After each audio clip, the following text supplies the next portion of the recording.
He's so cute. I can't believe that they get fingernails like in. Oh yeah, born with them. Yeah, like born what is long, that? Like sharp fingernails. Ow. Yes. Like if there wasn't enough things to hurt you, God gave them nails. Like why? We don't need that. Welcome to this random kitchen and my next guest temporary home this week. I am Brittany Bass, a full-time passenger seat princess and operations manager of Matt Becker Fishing. If you don't know me yet, I am also Matt Becker's girlfriend. He is a professional bass fisherman on the Bass Pro Tour with Major League Fishing, and we are in our full swing of our second season on this tour. So with this channel and podcast, I get to bring you guys some of the best wives, fiancés, even some moms and girlfriends to talk about their lives, their families, their superstitions, because we got them too, and all the behind the scenes goodness that goes into making a tournament season happen and successful. So this is episode 11 of Random Kitchens.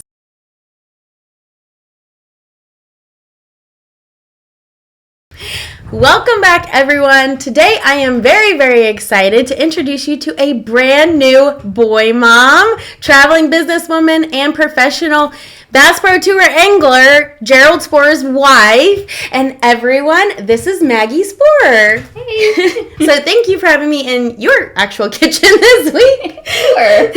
So we are currently sitting in her kitchen because we are at Dale Hollow. So we're actually on the Kentucky side. Mm-hmm. So Dale Hollow split Tennessee and Kentucky. We are staying on the Tennessee side, and they're on the Kentucky side. But is Gerald ready for this? Is he excited? I think so. This is probably the least he's ever put thought into a tournament with everything going on. And not even just the baby, but Red Crest and all. Like, he focused so much on that he was like, okay, Dale Hollow. He was like, guys are pre-practicing. And I haven't even, started looking or thinking about it. But I think he's always likes new places that he's never been before, so I think he's excited about that. And this one, I feel like it could be really good. It could be mediocre. It could be bad, but I think it'll be fun because we get to expose the smallmouth of this lake. Yes, and just I think we'll get a lot of eyes on it because there aren't a lot of big tournaments here, so people are excited to see. And then when they do have tournaments, there's a slot limit or something, so it's a little different where we can weigh everything.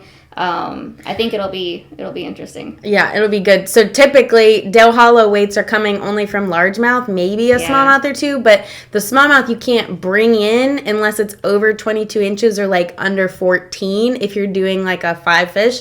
And because we're catch, weigh, release, we get to weigh everybody and over 2 pounds. Mm-hmm. We have a 2 pound minimum, but so I'm super pumped about it.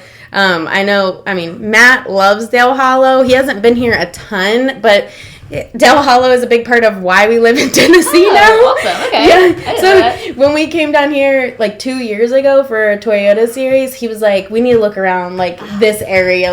I love this place so much. And it really is beautiful. So he's and actually, we found our house while we were at Dale Hollow. I was driving. We're 2 hours. So I was driving down there with a realtor to look at it. We do that everywhere we go. We're pull up Zillow. What are houses like around here? Oh, we like this place. Are y'all looking at them? No, we're building back home. But in the past, we've always just for fun. Yeah, I know. I seeing what their market values and stuff are too because... Yeah.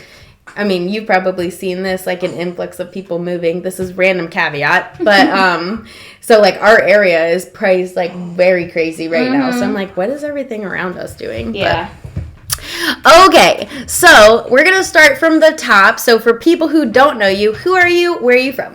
I'm Maggie Spore, Gerald Spore's wife. I'm originally from Crowley, Louisiana, South Louisiana. We live in the Baton Rouge area outside in the Gonzales suburbs right now. So. Oh, is that where you're building too? So we're building in St. Francisville. We just bought land north of Baton Rouge. It's a really cool small town, country, big open land. We just purchased the land a month ago. They're digging a pond right now while we're gone there. We're gonna have a 3-acre pond. Very nice. It's gonna be great. So we're getting out of the craziness of Baton Rouge and the city, and even Gonzales where we are, it's outside of Baton Rouge, but it's crazy. So we're going back to the small town country. I like it. That's what we did, and it's so nice. How hectic tournament weeks are. Even though we are in small towns, it's so nice to go home to very peaceful areas. Yes, absolutely.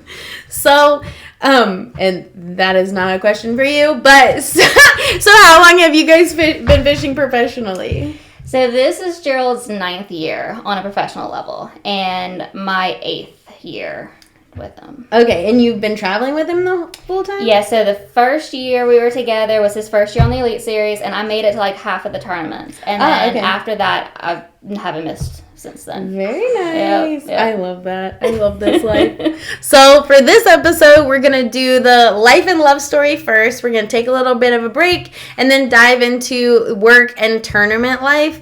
But before we do, like last episode, we are going to insert a picture of her and Gerald and the family, so you guys have an idea of, what they look like together, but also Gerald, angler, the guy that you see on TV, and family man. So you kind of have the whole picture as we're talking through. So the picture will be right here. And we have a little Blaze on the... Well, he's not on the floor. He's in his bouncy thing. He's down there. So if you hear any little noises, down there. His little cute self is right there. Okay, so let's hear it. How did you guys meet? So we were an online Tinder. Love it. Yep, I know y'all were similar. One of those things that I was embarrassed to tell people for a while, and then it was like, hey, we made it. Yes, heck yeah. I think it adds transparency so much that people forget. Yeah, I was coming out of a long relationship, and he was working to qualify for fishing and working a ton. So he was on it for those reasons. I was on it because I was like, what is this stuff? I haven't been looking for days in a long time. Yeah, what is this? Let me try it out. And we met there, and it was kind of like we met up right away. He was like, let's just go get dinner and see if we like each other before dragging this out too long. Yeah. So we pretty much went on our first date within 2 or 3 days of matching. Did y'all text or anything first, or for a couple of days. Did he call?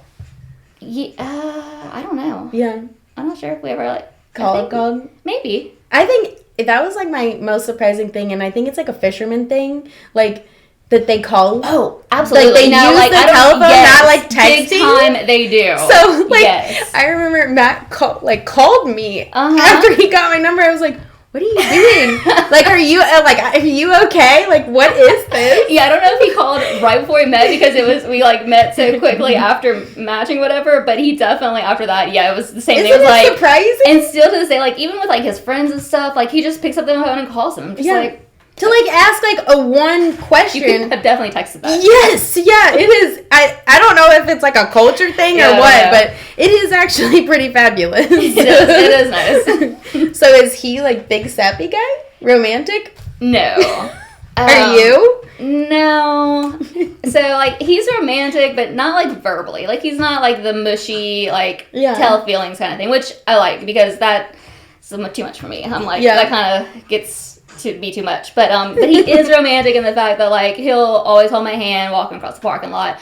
He loves spending time just hanging out, the two of us, flowers, things like that. He's always very thoughtful. Aww. Just not the verbal. Yeah, a big book. Yeah. I don't know how I would take that, to be really honest. Yeah, I don't know. It's always a little too much for me. Yeah, then what do you say? Thanks? Yeah, and then it's okay. I don't know. I don't know. I feel it's probably y'all's wedding was probably where he got it out, and then Yep. You said all you needed to. Yep. So you dated for how many years, and then have been married for how many years? We dated for 6 years. Oh, okay. Yeah, we dated typical fishermen. I know. We dated for forever. Was also a trend. Very much a trend. Forever till finally put a little pressure on him, and did you? Yeah, I did. I didn't want to have to be that person, but at some point I was a little, what are we doing here? Yeah. It was which is also a trend. Let me tell you. It was after we'd been together a long time. We'd been living together for 5 years. We were buying a house, a big house together, and it was just so, were we ever gonna what is forward? And I mean, it's just the fishermen. It's they want to make sure what they're doing is unconventional, so they want to make sure that they can provide and that it's stable. Yeah. We've had a lot of changes in the industry too, so that I think delayed things. We got to see where things go. I don't want to get into something and then I'm things get crazy. So, but we've been married now a year and a half. So it was November of 22. And I know the answer to this, but for you guys' sake, was it a big wedding or a little wedding? It was the best wedding. It was the best wedding ever. It was little.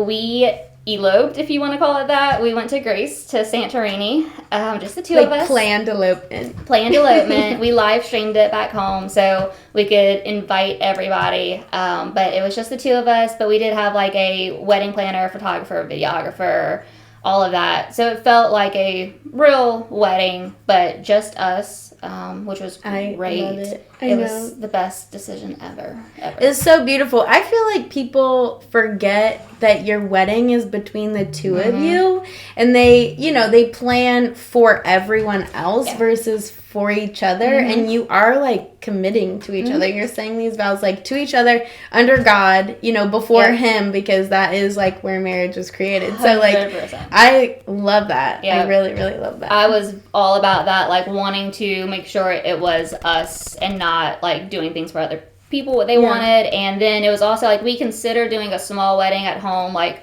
40 people in SWAT, our previous title company. The owner has a beautiful lodge plantation like in the backyard, with just a few people. And then when we started actually like making a list, Gerald could not narrow it down to that few people. So it was like, this is either going to turn big and into a big thing, or it's just going to be us. So we went just us. I like it. Yeah.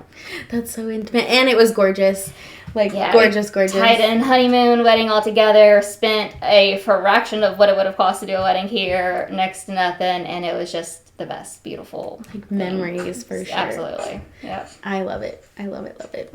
I can't believe it's been a year and a half, actually. That's pretty wild. It was November of 22. I was thinking, like, I also think it's like a fisherman thing to wait a little bit because the tournament cycle. Yes. Like, you're so focused on tournament season that, like, another year passes. It does, without realizing it. Yeah, and not that they don't plan, but, like, I mean, Matt and I have talked about that before, like, you get so focused and then you're like, oh my gosh, it's 2025, or oh my gosh, It is, because it's like you only have a few months in the off season to do things like that. Like, so Gerald proposed in the summer, like end of June, July, and like we had been together for 6 years, so I was kind of, and I knew I didn't want a big wedding, so I was like, hey, let's do it this off season. Where in his mind, he was like, that would be fast, next off season. It's not, because during the season, so January through September is off the table. So then you're waiting like a year and a half. I was like, no. No. We've been together 6 We're years. making this happen, buddy.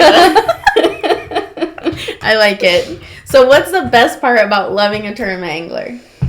I think being with somebody who is living their dream, achieving what they've had such a goal to do, and seeing them enjoy it, and the dedication, the passion. Just being able to have that respect for your partner and the pride in them, of seeing them accomplish that and work hard for it. It's another level of love that you have for somebody, to see them living that out, I think. I love that. I know, like, when we say that, like, a lot of us have that as our favorite part, but it truly is, like, I think it's just, like, beautiful to watch. And I think it's, like, hard to find someone that dedicated. Yeah. And it's just so nice, especially, like, when it goes well and, like, know that all of the preparation, like, met the success. Is just the highs and the lows. Like, it's how often you get to just cheer for your partner, like, to go and do something, and then also have, then you have the downsides and having to, work through the not so good ones too. And it's just, it's a lot more life than just your regular, if you were just a 9-to-5 job all the time, like, there's a lot of ups and downs. Yeah, and like full-on support of it. No, I love that. What would you say is the hardest part of loving a tournament angler? Their complete dedication. I mean, we all know that. Yeah. It's amazing. I don't know if they're all like this, but Gerald is very, like, it's watching the wheels turn in his head and knowing that, like, he's not just sitting there not talking to you. Yes. He has so much going on in his mind. Yes. So, like, especially tournament weeks, yesterday was a long practice day, and I know, like, it didn't quite go how he thought it would, because it never does. No. So, like, coming home, and it's like, he's not just sitting there on his phone, like, looking on the phone, like, he is coming up with a game plan, and he's thinking, he's like, downloading, like, it never everything stops. Even, like, if it's not tournament week, they're always analyzing something. They're always, the wheels are always turning. So it's like, I might ask him a question and he might like not answer for 5 minutes. I'm like, he's ignoring me or he didn't hear me. And then he'll answer like 10 minutes later. I'm like, okay, it's just, it's on the waiting list of getting up to the front of the line. Which is, yes, crazy and sometimes hard to swallow. Because you're like, okay, I haven't seen you all day. I just have a couple of questions. Can you please tell me these things? And then go back to what you're doing. Yes. A little focus, just so that's a little bit. The hard part, it's like realizing, okay, there's a lot going on in their head. Yeah, I can see it, and like you said, yesterday was a long practice, like, and me and Kristen were actually talking about this last night.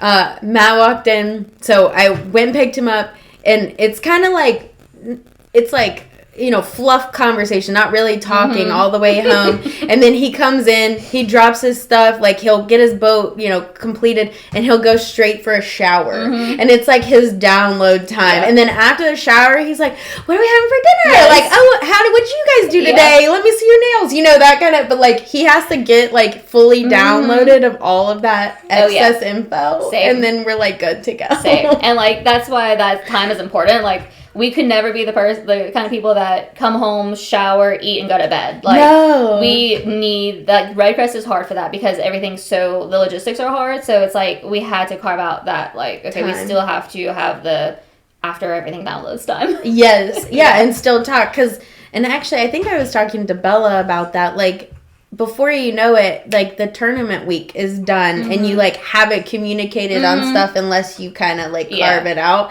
which is actually why I like driving with him, like, to the launch or, you know, back from the thing. A lot of, like, you can kind of, you know, have a little bit of down and then, like, talk it out a little bit. So, what is your favorite thing or hobby to do together? We have a lot of hobbies, a lot of things that we do together. That's one of the things, and that was on our first date, something Gerald said. He was like, I want to be with somebody who enjoys doing what I do so that I'm not running off to the camp with the guys and you're doing your own thing. Like, I want to do things together. And I was like, absolutely. Yeah. Like, I'm in.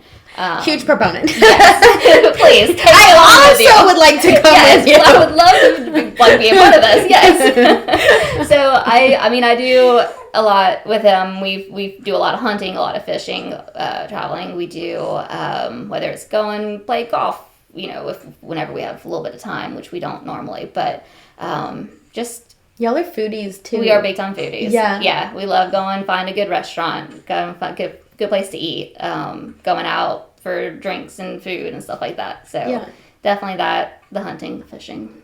Yeah. So, what do you like to hunt for? Turkey this time of year. He actually, you mentioned Bella, so he was talking to Nick Hatfield, her husband, I guess on Instagram or text this week, and they were like planning a turkey hunting trip for their off day. Oh. And I was like, Here? Because that's what we normally do. Like, we don't ever turkey hunt back home because it's during fishing season. Yeah. So, like, we've hunted in Tennessee before, in Texas, in Kansas. That's fun. I saw one walking across the street. Yeah, us too. Girls saw a big gobbler like right down the road. So I was like, oh, you're going to go without me. I was like, yeah. I was like, come on, Blaze. You don't want to go turkey hunting. But turkey and deer. You can bring him. Just get like some noise canceling camo. Baby carrier. Oh my God, black him out. Oh, he would be so cute. So yeah, turkey, deer, duck hunting every once in a while, but that's just kind of a every once in a while thing. But mostly turkey and deer. And y'all do offshore fishing and stuff too, right? Yep. What's your favorite thing you've ever caught? Well, that's a lot. So I caught a sailfish in Costa Rica. That was really cool. That is awesome. That was very, very fun. That was different. They like fly when they jump out the water, right? Yes. Yeah. So billfish in general. So there's swordfish, sailfish, and marlin. We catch a lot of swordfish at home, which is fun, but not my favorite because it's very slow. Yeah. Like reeling in slow, you mean? Or like catching? Watching for the bite. It's like one rod and like you're just staring at it for maybe 30 minutes because the bait's 1,500 feet down. Yeah. And you put it down there for forever, and then you just like watch for the tiniest little like half the time I don't even see it, and then you just hit the button and it comes up. Once the fish is up to the water, it's a lot more exciting, and we always have to like tell people that are with us, like, we promise it gets better. Yeah. And it does, but I usually just take a nap until that point of time. The marlin and the sailfish are exciting. They're jumping. I haven't personally caught a marlin yet. We actually just bought a new boat. It's just like the day before we left, we went and picked it up. Oh, so it's awesome. We're going to do more marlin fishing back home now. But marlin and sailfish, they jump and they're exciting, they're fun. But we do a ton of just like tuna fishing, which is probably one of my, even though they're usually so big that I can't reel them in all the way by myself, unfortunately, but I tend to get a lot of the bites, and the fishing part of it's a lot of fun. So they're colored, right? They're like the yellow, green, and blue. No, I think, is that the mahi? Oh, that's mahi. Yeah, like with the kind of flat tuna. face. Yeah. Yeah, so those are fun too. But the tuna, you have a yellowfin or a blackfin. Bluefin we don't have as much around home, but the yellowfin is what we catch a lot. And they can get, I mean, they'll get to 200 plus pounds. So. Yeah, no wonder you can't reel it in yourself. It's like triple your size. Oh my gosh. So obviously, you guys have tons of things where you make memories, but what is one of your most fun memories together? It can be fishing. Well, let's do fishing and non-fishing. Okay. Like tournament or not, Okay. So I was kind of looking back through pictures earlier and remembered back in, 2018, we stayed between northern tournaments. We stayed up north for like 6 weeks. Oh. And we did we went to Niagara Falls, which was awesome. We hit a lot of good restaurants and found a lot of good foodie places. The north is good for that. It is. Like, it's not your Cajun food like back home, but you have like talented chefs that are like doing cool culinary things. It's like good farm to tables. Oh yeah, a lot of good fresh stuff. So just and being in those small towns up in upstate New York, we love it up there. But we got to go fishing a lot for smallmouth up there. That was fun. Getting to just do some fun fishing. So that was kind of fishing in between tournaments. Fun memory. Our wedding, of course, was probably big time memory. Yes. Fish tournament wise. Favorite memory. I think there's not one in particular, but it's all of which the cut line drama is usually, our gives us gray hair, but really it's also gray hair. It does. But I think I love the adrenaline rush of it. I'm a sucker for it anyway. So I can picture so many, whether it was Chickamauga, and I'm a big walker, so like I'll park the truck, I'll make pacing. Yes. Well, and walking in general, like I just like to go on walks, and I'm a pacer too. So like I learned over time. I learned on Okeechobee Harris chain or Kissimmee chain, one of the Florida tournaments.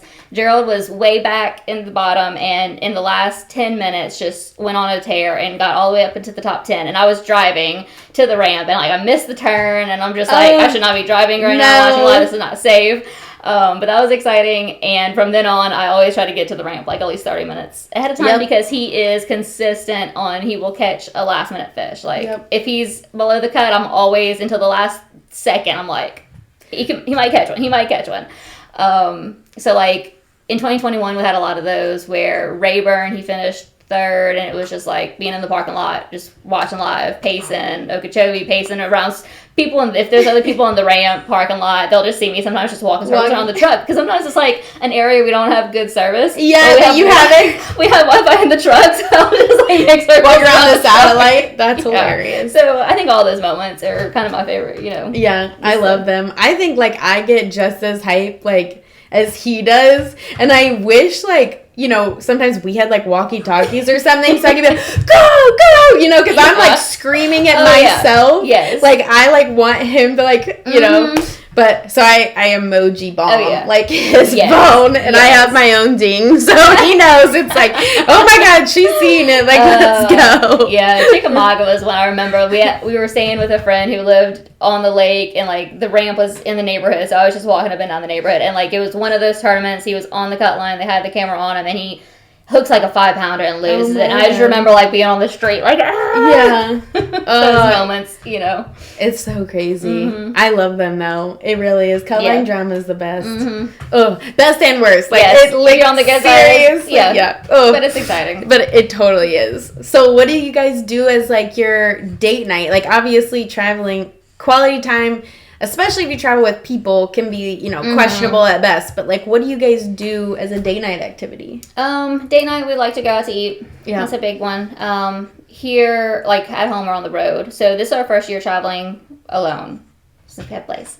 Because we're not just alone now. But we traveled with a group up until now, so it was nice to still just one night a week during the tournament go and find our own place and go out to dinner, just the two of us, and do our own date night during the tournament. But at home too, like when he would leave, because like I always travel to tournaments with him, but he'll do a lot of other stuff, obviously, that I don't go to. So we always kind of make a point to go out to eat, have date night before he leaves for something like that. We like to go out for drinks after. Yeah. Casino sometimes, that kind of stuff. Casino. Yeah. What's y'all's game? Blackjack. We like it too. I love blackjack. I think again, I say it's a fisherman thing, but I really think because like gambling is kind of in there. I know. And the blackjack, like the odds are pretty similar. I feel like so. Matt, we always start on the blackjack and then we'll do like some roulette at the end. Yeah. He'll sit at the blackjack table for forever. I'll like in and out and I'll go hit the slot machines. Are you a slot machine? Absolutely. I cannot get them to love me. No slot machine loves me. They take all my money. Well, I know. It's like there was always one that was so good. It was like the Willy Wonka or something. And then it was like it was always a good one. Of course they took him out of the casino. They're not there anymore, so you know. I forget, Matt and his friends used to like, there was this one, and I think it was like a Quick Trip or a Quick 4 or something like that. But it was this one machine, and they always like go to it. But I have not found one that loves me. And I also don't really know how they work. Like, I just understood the pushing of the situation. Yeah, which is not good, because sometimes you'll like push the wrong button and all your money is gone. Your money, like, I didn't want to bet all of it in one push. I know. And then like Betty next to me is just like, ding, ding, ding, ding, ding, ding, ding. I'm like, how are you winning all the time? So I think it's just a me thing. I'm very much like my one little bit of money that I put in, and then I'm done. Me too. I call it elephant money, because I have this like basically an elephant piggy bank. So extra cash goes in there, and that's what comes to the casino. Yes. So let's talk about the little one down there. So she is the actual newest mom. For now. Until tomorrow. Is that her date? Yeah. Oh my gosh. So right now, newest mom in the MLF fishing family, and first time mom. So super, super excited. So who is this little man that made you a mom? Blaze John. Blaze John. Pop up and say hey. He is our little boy. He is 2.5 weeks old. He was born on the 2.5 weeks. Yeah. It's already been 2 weeks. It's been 2.5 weeks. Say hi. Can you see? He's just the biggest little chunk. Oh, he is so. I cannot with those little feet. Yep. So he's our tournament season little baby. How did you guys decide on his name? So that was a really hard thing for us to do. Well, his middle name was not hard. My dad is John. Was John. He passed 4 years ago. So that was an absolute given. He would have John in his name. And Gerald's dad is also John. Aww. And Gerald has 2 middle names, but one of them's John. So it's a big time family name. Yeah, that's perfect. So we knew John, and we just had to find a first name to go with it. So we just read all the lists and stuff, and we just made our own list for months. And we had narrowed it down to 3 before having him. We had Blaze, Davis, and Lucas. And Gerald had come up with Blaze. I think he had seen it on the list and liked it. And I really didn't like it at first. I was like, he was coming up with a lot of weird names. Yes, he was coming up with, those are different. Noah and Abel and Nico. Like biblical names? Nico. No, weird, just off out of the blue names. Yeah. And I was like, okay, well, I like Blaze the most out of all of these odd random names. I like it the most. It can stay on the list. And then I was completely shocked. Like, we started telling my family, and just everybody we met, we would give them our options, and everybody was like, oh, I like Blaze. Oh, I like Blaze. And I'm like, it is different, but it's cool. Yeah, and I never disliked it. It was just like, okay. But we still didn't decide. We had narrowed it down to Blaze or Lucas before having him, and we said we wouldn't name him until we saw him. Met him, yeah. And because I have red hair, Gerald has very dark hair, and we had no idea what he would look like, but if he came out redhead, we didn't want to go Blaze, so I didn't want to pick one. Like, I know the life of redhead. You don't need to add it. You don't need to add fire. Literally fire to the situation.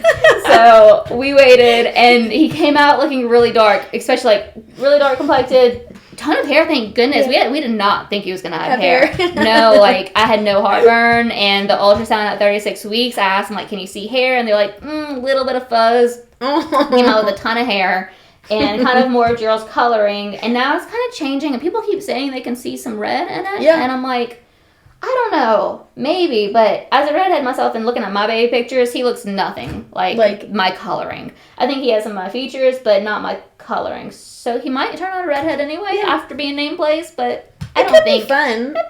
It'd be fun. I like it. At that point, well, you my sister went from like dark black hair to it all falling out, coming in red, all falling out and coming in blonde.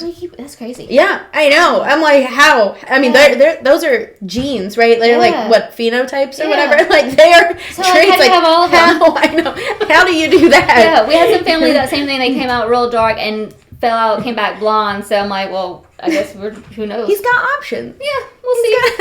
But he's already, turned into a Blaze, so it's obviously grown on us a ton. Yeah. So what's your plan with him for traveling? Obviously, they're your two. Keep it on. When I found out we were pregnant and due in March, I was just like, oh God, this is worst case. Not worst case, but like worst timing we could have picked. So like March is Red Crest month. Yes, so and that's our championship, as you guys know. You guys followed it, and so they were due like 2 days after the tournament ended. Yeah. I mean, like crazy. So I know. Okay, so I found out I was pregnant during ICAST. I wasn't at ICAST, so Gerald wasn't home. He was at ICAST. I was home, and I immediately did the calculation. And at that point in ICAST, so we didn't have our full schedule out, but we knew Red Crest dates. And my actual due date was March 27th. I went in a week early. So I was like, okay, well, it'll be after unless I go early, it'll be after Red Crest. That's good. And then it was just like this waiting for a month or two of what's the rest of the schedule, and are we going to have a tournament on top? Right after that. And so we roomed with Josh, and Josh is on like the schedule committee. So he like kind of been hearing like little bits and pieces of stuff. So I was like trying to get out of him like, what are the dates? What, anything else in March? And he didn't really know. He didn't really tell us much. But finally we got the rest of the schedule. And I'm like, okay, we're in between. We'll see how it goes, but it worked out. It literally perfectly, because so Gerald fished all the way through Red Crest, so he was on championship day. They finished championship day, had like 2 off days, and then you had him? Yeah, because it was Wednesday, right? Yep, so we fished on Sunday, drove home Monday. So we had like Monday evening and all day Tuesday, and had him on Wednesday. And by the way, she was at Red Crest. Every launch, every win, every expo, like she was there. I didn't make practice, but at the ball, she wore a beautiful gown. Like, I mean, she was fully there. So like commitment level 1,000,000. We give credit to my mom for that for sure. So I skipped practice because at that point you're having weekly appointments, and Gerald just couldn't wrap his head around that. He was just like, why can't you come with me? And I was like, he's like, you're good. I have an appointment I have to go to. So we waited till after that, which was on a Wednesday. Tournament starts on Thursday. So my mom came with me to the appointment and made sure I had the all clear from my doctor. And she was like, yeah, no, you're good, go. So my mom drove with me up there so that if I did go into labor or something, she would be there. Yeah. She could drive, help, things like that. Do whatever would have to be done at that point. But yeah, we made it. I don't know if you want to, but getting into like... You can get into anything you want. Okay. Advice, I guess, for people in the same situation. Well, we, thinking about having kids, kind of like you said, like, you have an off season for that. Yeah. So for us, it was like, or in my mind at least, clock's ticking. We're getting older. And it's like, how many do you wait for the off seasons? Yeah. Yeah. So I remember 2 other anglers. So Kara, of course, Adrian Avina, her first one, Charlotte, her birthday just passed. She was born in April. And I remember when she had Charlotte thinking, oh my gosh, like heavy hitters was that week. Like, what is she going to do? Because worst nightmare is you having the baby while they're not home. They miss it. Yeah. And then I remember when she told us she was pregnant for Carson, the second one, she was due in November. And I was like, oh, it's got to be such a relief, like, in the off season. She was like, no, I mean, it is what it is. And Adrian's busy no matter what time of year it is. And I'm like, well, that's true. Because just because it's off season doesn't mean Gerald's not going to be 50 miles offshore in the Gulf of Mexico. So I was like, it's a good way of looking at it. We say off season because there's no scheduled tournaments, but there is 100% not an off season. No. It's just like no scheduled time where he actually you legitimately cannot be where you're gonna be. Yes. You're gonna be somewhere. You just don't know ahead of time, which might be even worse. Like, I was having a schedule in the season. So when she said that, I was like, that's a good perspective. Okay. Yeah. And then I didn't put it together until really the couple of weeks before having him and deciding to go to Red Crest. And going to South Carolina before that at 35 weeks was a little iffy too. But Brandon Polinick, their first one, he fishes Bassmaster, the elites now again, but when Tiffany had their first, they obviously live way West Coast, Idaho. But I remember, so he did not make it back in time for her first one, their first one. But I remember listening to her afterwards saying, like, we considered finding a doctor out there where Vern would be, finding a doctor out there to have the baby on the road. And I just remember thinking when I heard it at the time, this was several years ago, like, what? Absolutely not. Like, that's insane. No. Stay home.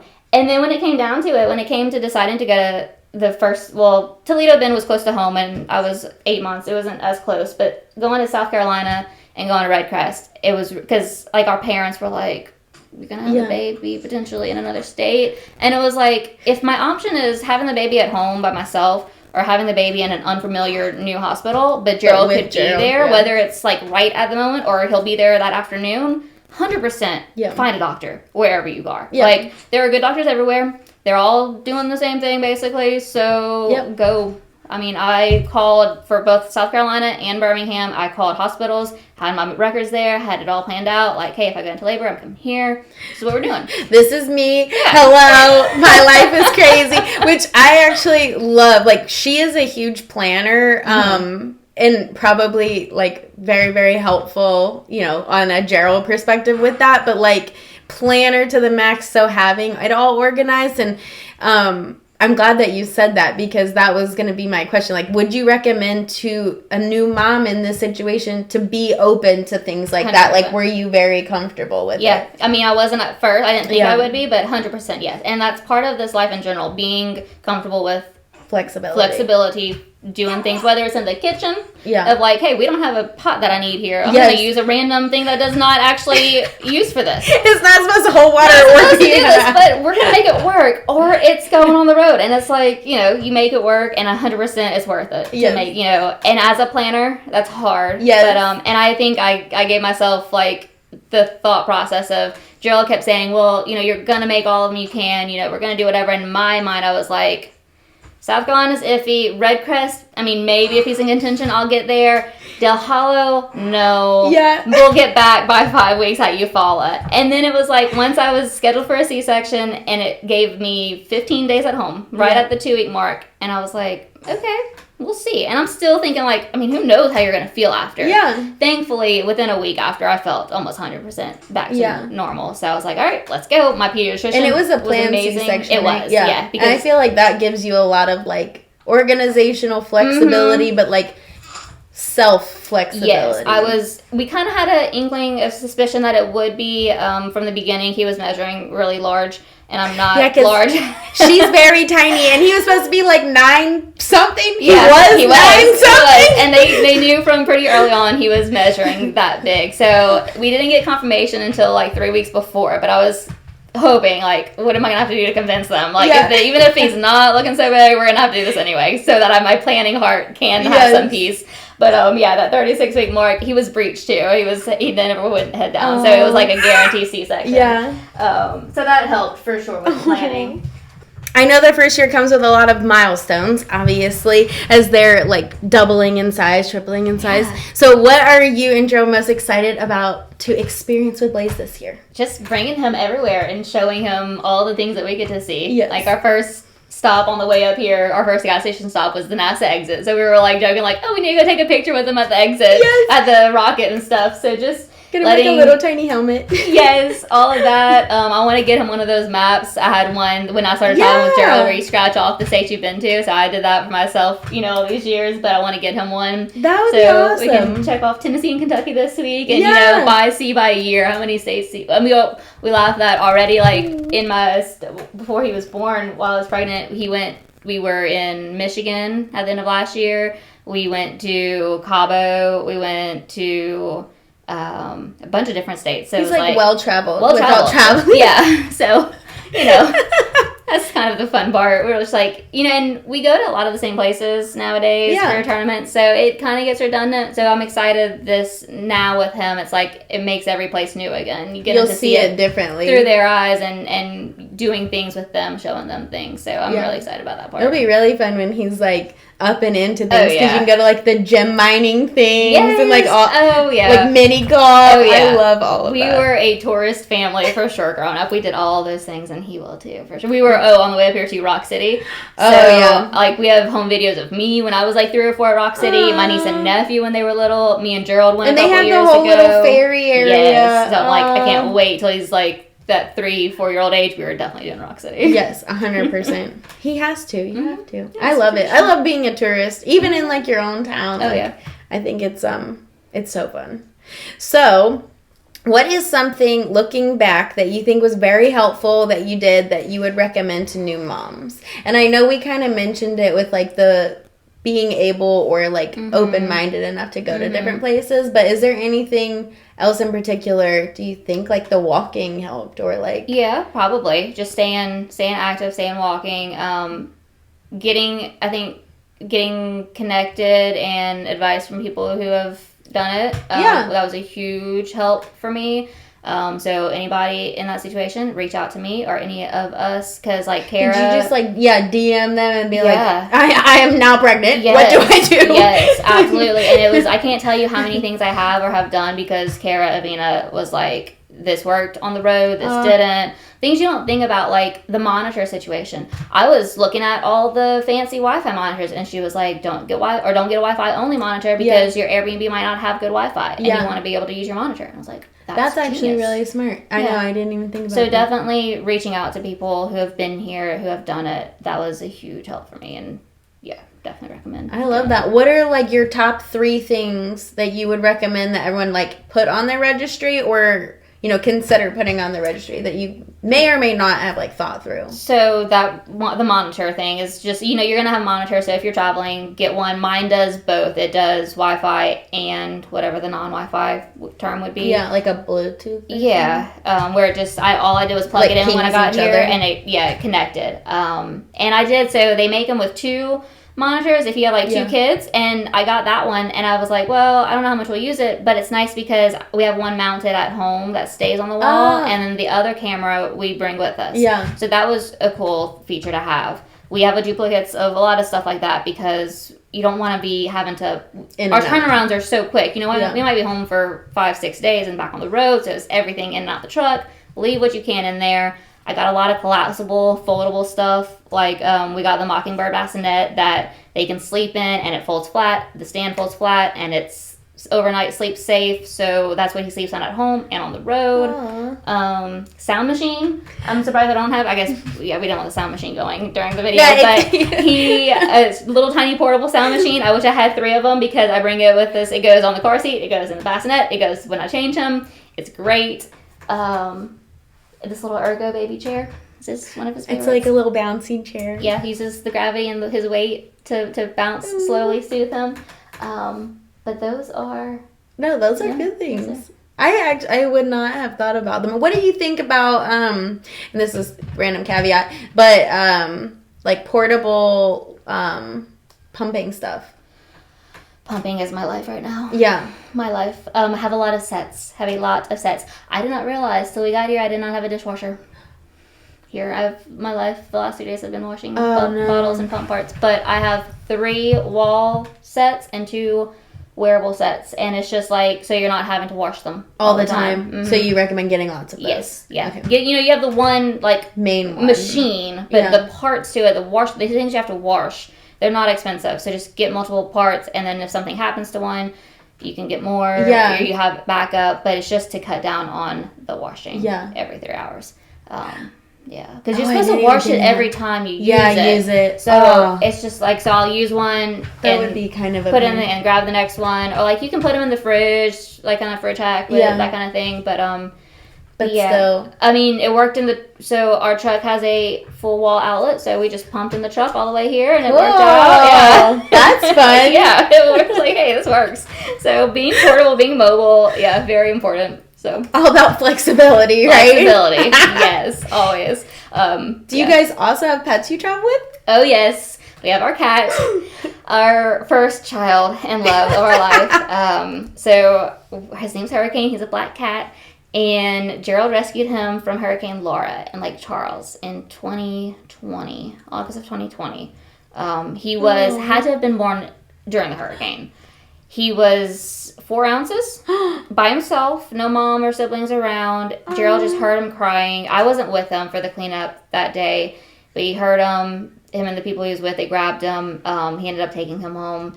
And we had him for over a week before he ever opened his eyes. He was that young. Aww. So he was just born then. Yeah. So he was our introduction into parent life, as silly as that is. We were up with him every 3 hours overnight. Yeah, because you have to be their mom. Yeah, we had to syringe feed him, then bottle feed him. We had to rub his little behind over the sink to make him go to the bathroom. We had to heat up rice in a sock to keep him warm. So we're attached to him. He's attached to us. He flies on airplanes with us. He has not missed a trip. I mean, I don't miss. He doesn't miss. We all go together as a family. Everyone goes. And he likes Blaze, so yes, that's we good. were really nervous, but when we came home from the hospital, we told my family, his family, everybody, hey, y'all give us a little time. Give us today. We're going to just try to slowly introduce him. And he's been really, he's not all over him in a good or bad way. He just keeps his distance. And actually yesterday for the first time I was holding Blaze and Hurricane was on the counter and he came up and he'll always rub his head on me and he came up and he rubbed his head on Blaze's head and was loving on him. We're brothers. Yes, so thank goodness because we would have been heartbroken if it didn't work out. So Hurricane's our little rescue. He's in the room back there and he travels. So in the truck it's so crowded now. We've got the car seat. We've got because Hurricane's spoiled as can be. So he has his bag that he travels in, but then he has his house that he likes, his comfy house with a blanket in it. So we've got his bag, his house, his litter box on the floor, the clothes hanging, me back there at times. So does he go to the litter box while you're driving? Oh, yeah. That is awesome. Yep. Huh. It's actually very routine. Yeah. He also gets car sick. So it never probably helpful. Never fails that within an hour of driving, he starts making these horrible moans, and we know it's coming. He's oh, he's about to puke. So he'll throw up, then he'll hop in the litter box, he'll go to the bathroom, and then he settles in for the rest of the time, and he's good. His stomach just has to regulate. Yeah, we kind of started giving him some Dramamine that helped until this last trip. It didn't help for some reason, but this last trip was the first time I caught him about to go, and I pulled the litter box close to him, and he went in the litter box. Oh, yay! Yes, score. Yeah, maybe he'll learn how to do that. Yeah, because usually it's on the floorboard. I'm having to wipe it all up. But, yeah. So he kind of has free roam with the truck, but he typically just stays in this little house. And he gets, in the console, center console between me and Gerald, we'll put his blanket and he'll hop up and ride in the room with us. That's so cute. He works. He works. Yeah. He's along for the journey. Yep, it definitely opened my eyes to seeing Gerald with how he was. And I was like, you need a child.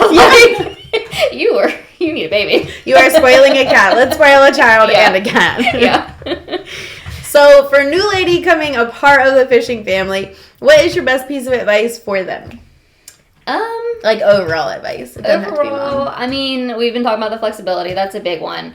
Also mentioned reaching out to others. I know, so when I started traveling, we were on the Elite Series, and it was a lot of veterans, a lot of people had been there for a long time. You didn't have as many in and out and new people, which we haven't here either. But we all came feeling new here, where they were really established in the elites. So it was harder to kind of break into the group of wives and girlfriends. But now that we've been doing it so long, I look back and I realize that you might be there with your husband or boyfriend for the first time, and because you're standing by them, you think I thought people will assume, figured out oh, that's Gerald's girlfriend or something, where I didn't realize how busy some of us are in the morning and how wrapped up we are in making sure everything's taken care of at the ramp first thing in the morning. So I might glance by you and never register that oh, I haven't met her yet, or oh, she's with, I might think you're just a local fan that's out there and never make the connection. So reach out, say hey, introduce yourself. I'm not good at that, at introducing, taking the first of introducing myself to people, but it's definitely recommended. I would if I could go back, I would do that more, and I'd probably spend a year or two not really knowing anybody on the road because I just didn't. So. That's another reason why I wanted to do this, just so you kind of have an immediate know of at least someone, like, hey, I saw this podcast, I really liked what you said here, or like just like an kind of an idea of like who you're saying hi to, because I told Beth that like everyone over here is like super welcoming, but it's also you have to get them after the launch kind of, because I mean, and I know, like, I am very focused. Like, does he have everything he possibly needs to, like, go on and have a great day? You can't miss anything. Like, you have to be so focused. If you're in that, like we are, if we are part of the, like, that, then you're 100% thinking about those things. So, like, I don't even think about, like, what I'm going to do for the day until they're gone. And then I'm like, oh, shoot, let me say we're going to go to lunch or we're going to do this or whatever. Understand, that's what's going through our minds, but it's not, we're not saying hey because we don't want to talk to you. Like, please just give a shout. Give a shout. Come say hey. I like that too. I do love like our group. I think that they're like very inviting and it is very fun. We have a good group right now. Yeah. Okay, last question. We're going to take a little break. I have to go to the bathroom, so there's that.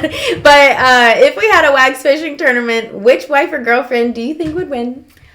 I would have to say Katie Ottinger. I am so impressed that like she kayaks and like fishes by herself. Yeah. Because I think like a lot of us fish with our guys, but that's totally different from like if you put me on a boat by myself. Yeah, I don't know where to go. decisions. Or like the decisions. I can talk it like as he's talking because Gerald talks through his tournaments all the time. So he's like, it's not going to be these conditions. Like, I know it's going to be windy, so you're going to be throwing chatterbait. And, like, I could talk it, but, like, if I was out there making the decisions, no. It's but, like, totally different. She's out there, like, finding where to go fish. So I think that's going to put you ahead. Yeah, very impressed. I know when I did Bella's, I was like, I'm going to add some caveats because, like, I think for this tournament, if we did it, one, it would need to be, like, a smaller body of water. And I think that the guy could drive the boat, but we have to make the fishing decisions. So, like, they can put us in an area, because, like you said, like, of us, I do think Justin Cooper's wife, Anna Cooper, she fishes and she, like, decision fishes. Nice. But I do think it's very different. Yeah. And I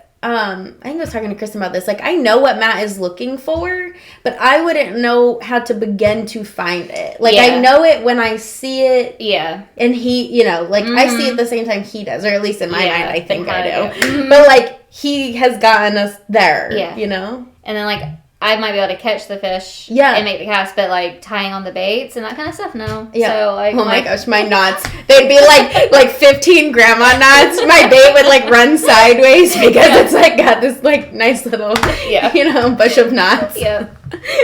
He has like I can do like a what is it called?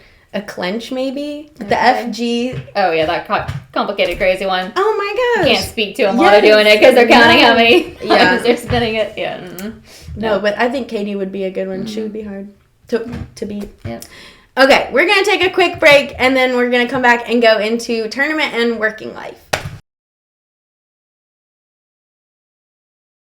Okay. Blaze, are you ready? Okay, we are back. So we're going to get into kind of the tournament world and what their version of it is. So starting kind of at the top, but really from the bottom, where was Gerald fishing when y'all met? And then how did he get here? What was his like path to the top? So I love the story because it's part of our story too. So Gerald fished. He grew up loving to fish like they all do. He actually grew up offshore fishing. Saltwater fishing is where his love of fishing came from. Because he's from Louisiana. We're both from South Louisiana. But his family would do like an offshore fishing trip every year. That's where he got his love down on the coast. And then when his grandfather passed away when he was younger, they didn't do those trips as much. So they lived in the Baton Rouge area. But his dad didn't fish, but his dad would take him to ponds and let him go fish while he sat in the truck and worked on his stuff he had to do. So bass fishing was kind of like a default, kind of took the place of, it was still fishing. So that's where his bass fishing started, and his love came from that. And then did local tournaments and whatnot growing up, but never he didn't do any of the high school, college. And I think he really kind of stepped away from, he didn't get into tournaments until he was much older. He graduated high school, went to the Navy for 4 years, came back, went to the plants, worked in the plants for a while, Exxon and Shell, And he started, I don't know exactly, it was before me, of course, but I think started tournament fishing probably more like 2010-ish, maybe, okay. 2011. He was like in his late 20s, early 30s. Where did just he start? local stuff like that. When we met at the end of the 2016 season. So 2016, well, back up. So 2015... he was fishing some Toyota, whatever the Toyotas were at that time. Yeah. Toyotas, Opens, things like that, a little bit. So in 2015, he qualified for FLW because that was like one of the years you couldn't just like have a certain boat, you had to qualify in. So he qualified through the Northerns to fish the FLW tour. He fished that in 2016, and he quit his job that year. At the plants. A job at the plants, okay. Yeah. He had saved up tons of money and quit his job before he actually qualified. So it was the year he was just fishing like the Toyotas and the Opens that he quit without like actually... He's so cute. Without actually being on the top tour. And then fished FLW 2016. We met... So he was fishing FLW and he was fishing all the Opens to try to qualify for the elites. Okay. And... we met the week the week before he qualified. I'm going to pick him up. What? Yes.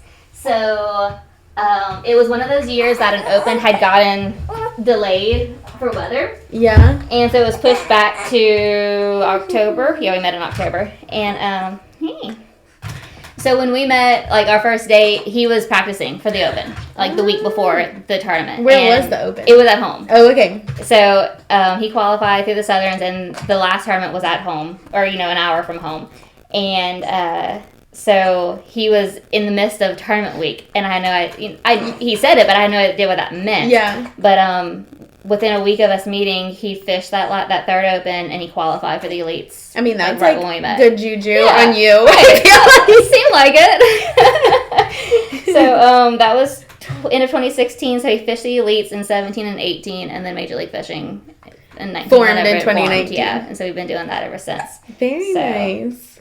So yeah.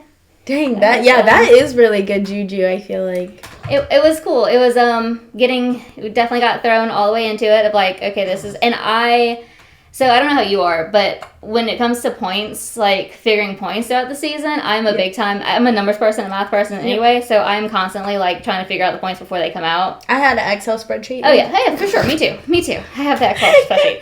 And like before that, like I'll like chicken scratch and paper sometimes too. But it started early, so we met.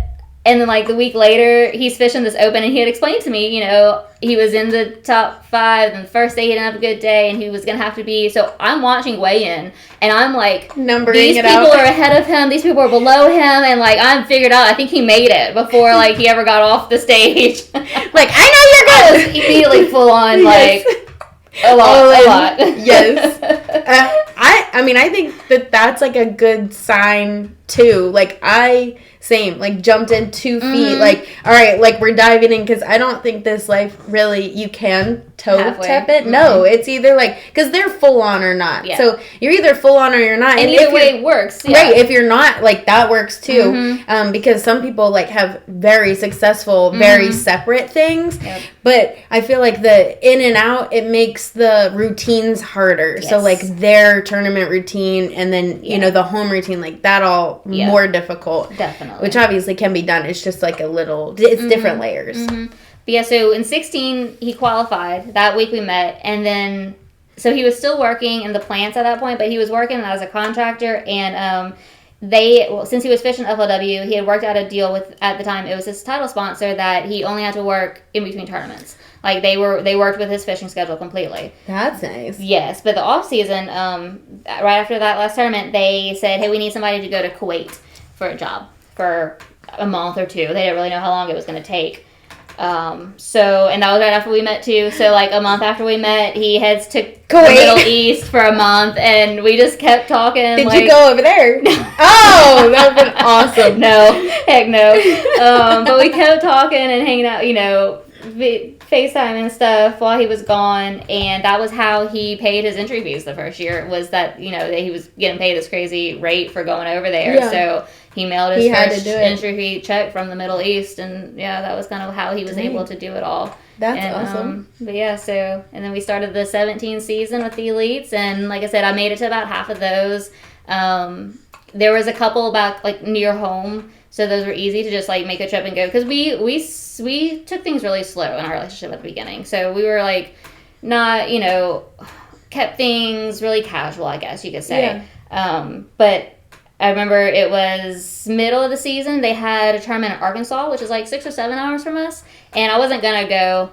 And he went on his own, and then like I was having a good day. And Bass Shock, then was not always so accurate, but I was like, I woke up the morning, I'm like, I'm gonna go. I'm gonna show up at weigh-in. So I did. I just like took off driving 7 hours and showed up at weigh-in and surprised him there. And he was like, okay, brownie points. I was like, I'm in. I'm all in on this. And then the end of that year, we had a northern swing, Champlain, St. Lawrence River. So I went for the whole northern, stayed the 3 weeks or whatever it was that year up north, and that was kind of like when the full-time traveling started. Then you're like sucked in. Yeah. It's dangerous. When you start traveling, you definitely get sucked into the life, and you're like, I can't not do this. It feels so wrong not being there. Yeah. But like with the juju, you're saying, it was also, so he had a really hard first year. Like he had a really rough couple of finishes that first year until the very last tournament, and I did not make the last tournament, and I made that northern swing. So that year they did 2 New York, came home, and then they did a St. Clair. And so I came home and I stayed home because I had to go back to work, and he went to St. Clair and he made a top 10, and I was like, maybe I shouldn't go. Travel. Thankfully it was the last one of the year, so like by the time the off season had passed, like we kind of forgot about it. Like, okay, we'll try this again. I'm not gonna mention it, but it might have been the bad luck.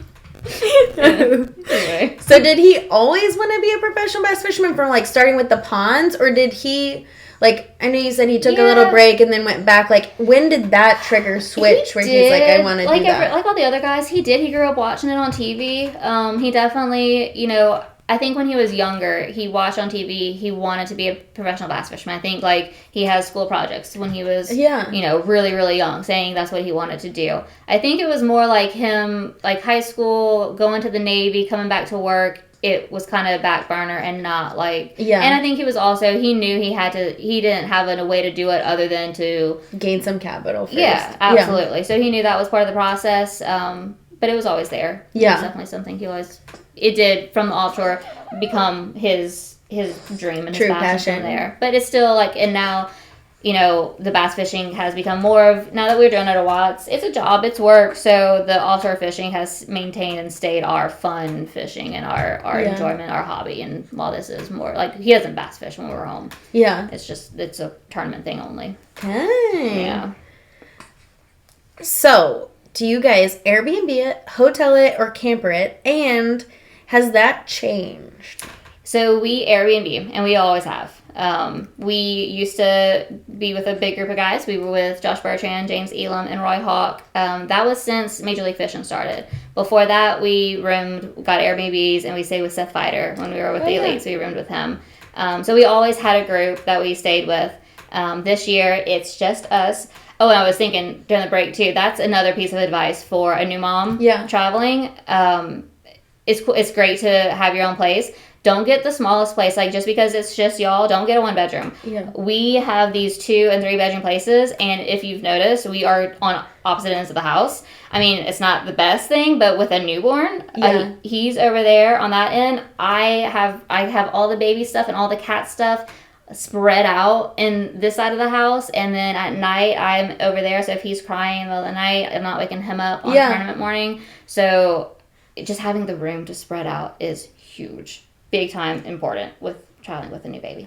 I would say that's sound, and I don't have a child. However, Katie, her first tournament out, they had gotten a place that it looked very big in photos, but it was very not when they got there. And so all of her stuff, she just didn't have room for it. Like the bouncy thing, like she didn't have room for that, or like the pop out thing, like the which stuff, me clearly know all the terms. The pop out thing, the bouncing thing, her bottles, all of the washy thing, like none of that. She didn't have room. Yes. So I like that piece. Yeah, spend a little bit of extra money and have the space if you're gonna go, because it makes life so much easier. Just not having to cross paths and like that just you're in each other's way, and then that just becomes like, and it's early morning, so like trying to get all of that happening. Like you said, I mean, I always got up earlier than everybody else so I could come make the sandwiches, because I don't know about you, like Gerald likes the sandwiches fresh. Yeah, every morning. Before. I make them every morning. Yes. So you can't make them in the evening before, like right now while you have nothing else to do. You can't make the sandwich. You gotta wait till the morning. Yes. So I always got up early for that kind of stuff. But now it's like, okay, he might wake up at 4, and so that's like the start of my day. Even though Gerald's not waking up till 5:30, so it's just you can. A little bit more leniency. You're not waking him up, because sleep is important. At this point, they're so busy. So and him too. And him, he's a big sleeper. He's big time sleeper. I cannot even. So, do you guys typically cook at the house, or do you eat out during tournaments? We typically cook. Yeah. We kind of get in a routine of kind of the same meals, but we definitely cook at the house. Like I said, when we were traveling with other people, we would definitely take at least one. We always eat out. Almost always eat out. Say that we usually eat out the first night we get here. We like to get to a place 2 days early. To have that first day to settle in. So that first, when we get there, we'll usually go eat out somewhere. If we don't, we just grab a steak and throw it on the grill. But we'll cook all week. When we were staying with other people, we'd have a date night midweek. Usually like an off day kind of deal. Might be lunch, might be dinner. Go out to eat, but pretty much cook. Yeah, we cook too. What are y'all's like favorite meals? Because we have kind of routine meals as well. Yeah, so I don't know if they're like favorite, they're just the easy ones. But we definitely do spaghetti. We did that last night. That's usually our first practice day is spaghetti. We'll do like a pot roast in the crock pot. A lot of steak nights. Burger. We'll do a burger night. Y'all do like tacos too? Yeah, a lot of times tacos. Definitely a taco night. Yeah, we had that last night. We're doing Chinese chicken stir fry tonight. It's actually like fairly simple, so I have to tell you about it. Yeah. But that is like we kind of rotate through every guy's favorite meal, like on the practice night. Yep. And first tournament night before tournament is always spaghetti night, because that's Matt's favorite meal. That's kind of how we, I guess, came up with our food, because like spaghetti is Gerald's favorite. Yeah. He likes having that pasta after a long day of fishing. Roy was a carnivore, meat only, so steak night was his night. Josh was the Western taco, wanted taco nights, and then James was the pot roast, the Mississippi pot roast, kind of his favorite meal. Yeah, with the ranch. I love Mississippi pot roast. So, do you guys have a typical tournament day routine now? And do you have any like traditions or superstitions that you guys do on a regular basis? I don't know if we have superstitions. But our routine, we definitely, I said I get up first, I start making, I turn the coffee pot on, I make the sandwiches, I go load the boat. So I try to have like all the food in bags ready to go. It's Gerald, first thing when he wakes up, he goes out there and uncovers the boat. That's like the boat's uncovered, next step. So once the boat's uncovered, I can go into the boat, get out the trash, put in the new food, load it with ice, turn the GoPros on, get all that set up. And then make sure we have everything in here, including the baby now, and hit the road, get to the ramp, I drop him, I take the trailer back with me, and wait to hear when I need to go get him. Yeah, same. I mean, minus the GoPros. Like, Matt does all from the house to the boat. I do, like, from the bed to the boat. To the door. Yes. That was the hardest thing, being 8 months pregnant and 9 months pregnant about the last 3 tournaments. Gerald would not let me get in and out the boat. He was scared I was going to fall. Oh, yeah. And, I mean, I'm a very clumsy person. He was smart to do that. But I'm also the kind of person that's like, I can do it. I'm fine. So I couldn't put the food in the boat, and I couldn't put the GoPros on, and I was just dying. I was just like, but if I can't do it, though, you have to do it. Like, so do it. Yes. Do it so then it's off my checklist. Yes. So this week I've been like hopping in and out of the boat, and I've been like, oh, this is so nice. Gerald has made comments twice already this week. He's like, you were so big and pregnant last tournament, and now you're not. He was like, now you're bouncing. You're so back to normal, and like you're so small now. I'm like, I can get in and out. I can move around. It's nice. Thank you for the compliments. Keep them coming. Yeah, I'll take it all day, every day. Okay. What is something random that you think you do extra that helps Gerald be successful on the water? So I know what his answer would be for this. What's his? His answer would be being able to get to him on the water with the trailer. So, like, moving him during practice days is a big deal. Like, not here because it's easier for them to get around on the water on this lake than it is by road. But so many tournaments, practice days, I'll get a call, 10 o'clock, hey, come pick me up at this ramp. I'm going to go to this ramp. That gives him truck time to kind of, like, look at maps and stuff while I'm driving. That gives him, like, saves him time in the transportation of it. Yeah. And then, like, having the trailer to where he doesn't have to, if he works his way all the way down the lake throughout the day, then having to come all the way back to get to his truck, I just pick him up down. Wherever he is. Yeah, wherever he is, which saves time.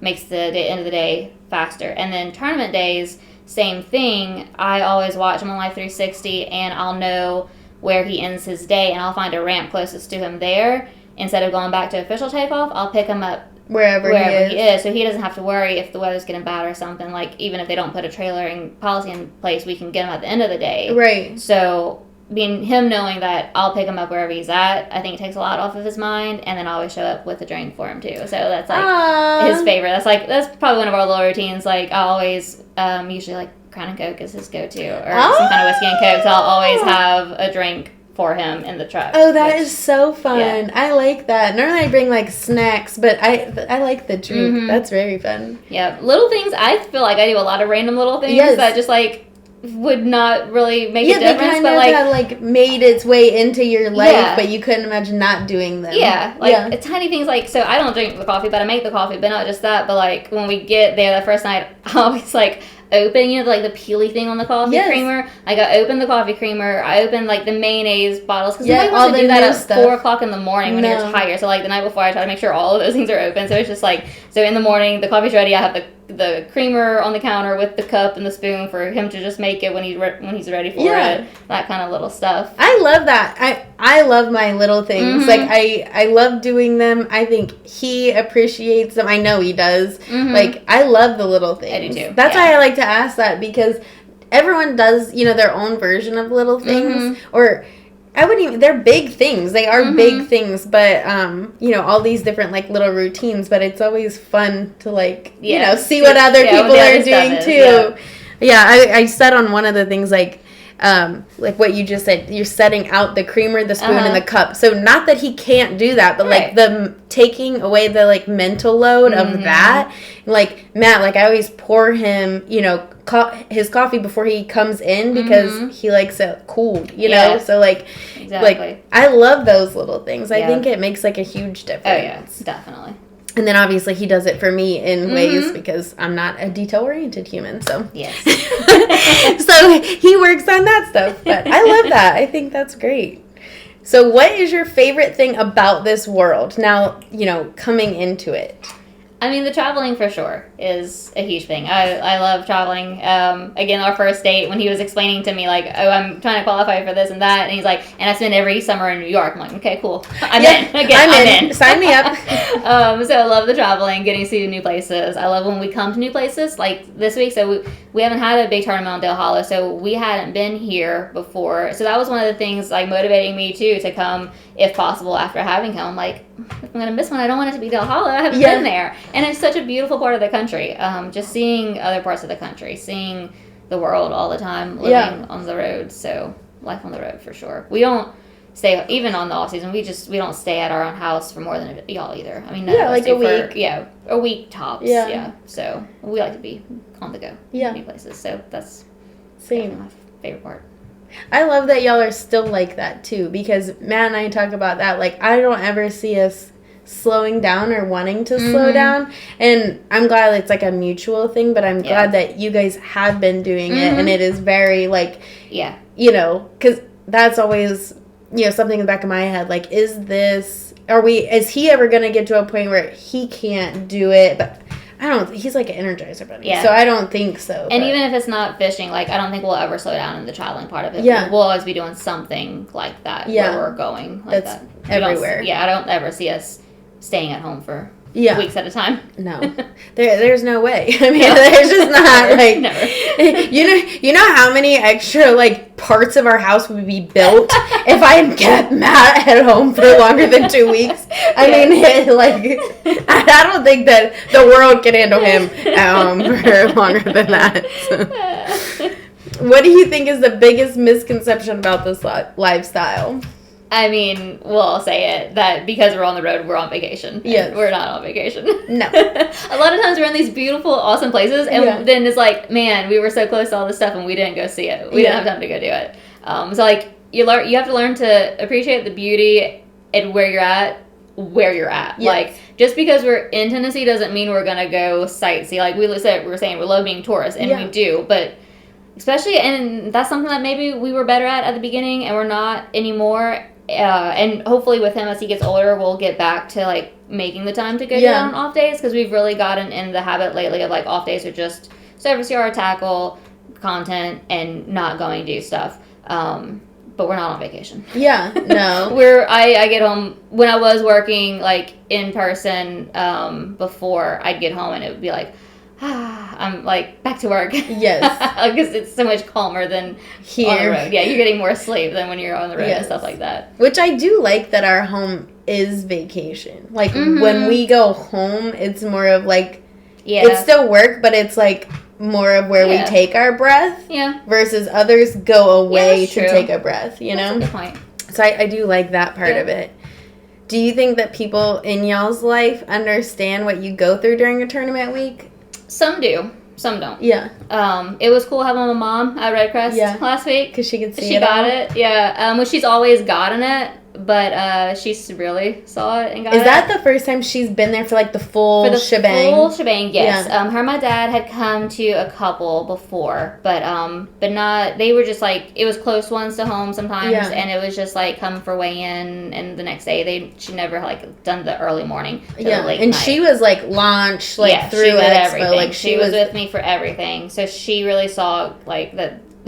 We're not on vacation. Yeah, how much work actually goes into it. How much was it that we did nothing fun? We were at tire shops because I can't tell you how many times a tire blows out or something. You run over a nail. I end up with the tire, taken it to the tire shop while he's fishing, or in the laundromat because we didn't have a washing machine. So, that kind of stuff. It's a lot of chores. It's a lot of that. So my family, I have a lot of cousins who are very much into tournament fishing, so they get it. And then I have my sisters and like other people like that don't. They're like, especially like having him during tournament season. You know, I think a few people were like, I mean, why doesn't he just not go to the tournament? I was like, no, that's not how that works. Yeah, like, what? That's in our contracts. Like, we make our living, we pay our bills because he promises to be at them. Like, it's a job. We have to be there. Yeah, and they're like professionals. It would be like you saying that a quarterback didn't need to show up for that game because he's gonna have a baby. Life doesn't work that way. No. So would have been nice, but no. Dang. Yeah, that's funny.